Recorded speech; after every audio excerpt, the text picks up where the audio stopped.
Makwan, that was a grueling 3-round fight that I think probably had a lot of emotion attached to it. There was a lot of trash talk coming out of the Wilkinson camp. How good does that make this win feel? And were you surprised at his toughness? No, I wasn't surprised about the toughness, and you know, me and Mike, we knew in the end we will hug each other.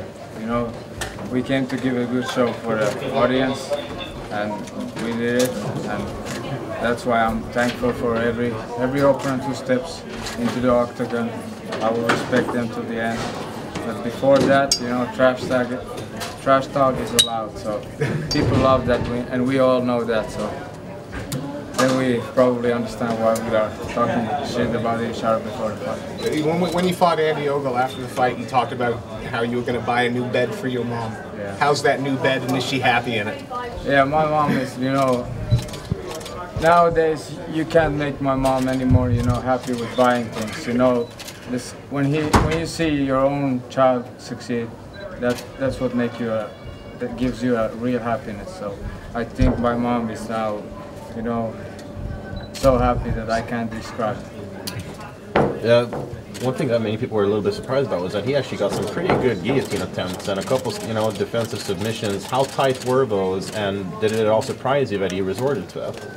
No, I was just playing around. I just gave a little taste to the audience that they, no. You did predict that you were going to finish this fight. I mean, are you looking at it as a negative, or are you happy that you were able to go 3 rounds with him? No, I'm happy that I saw my, you know, self fighting 3 rounds, and I was able to, you know, fight till the end. And, you know, having a few bruises in these beautiful faces, it doesn't mean anything to me. It was just a great fight, and I will always remember this with smile. What's next for Mr. Finland? Next, I'm gonna take a cold shower and be with my, you know, closest friend. You know, I swear to God, since the fight with Andy Ogle and before that, you know, I've been traveling back and forward. The only time that I'll be spending home is that my mom washed my clothes and I'm gone again.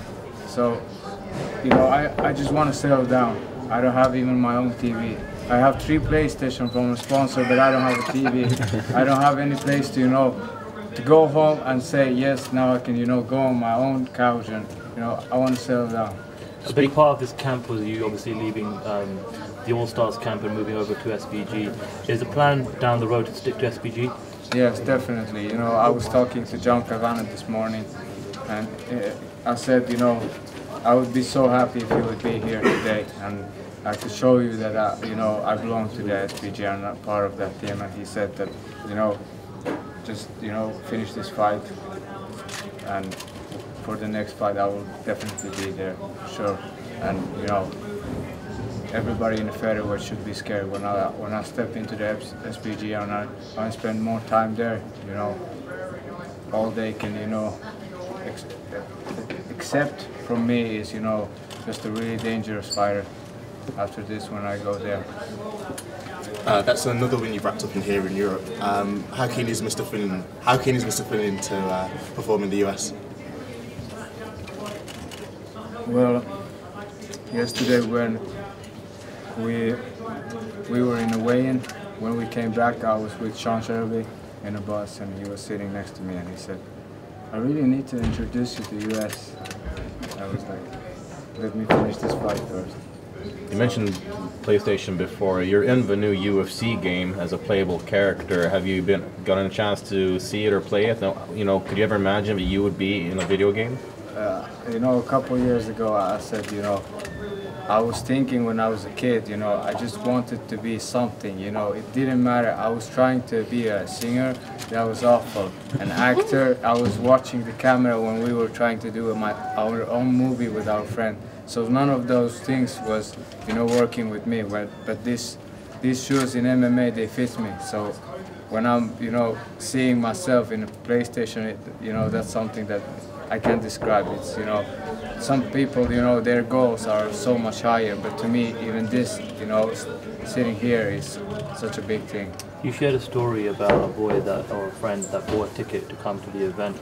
Could you elaborate more on that story? The volume was low on the TV back here, and how that perhaps motivated you in this fight?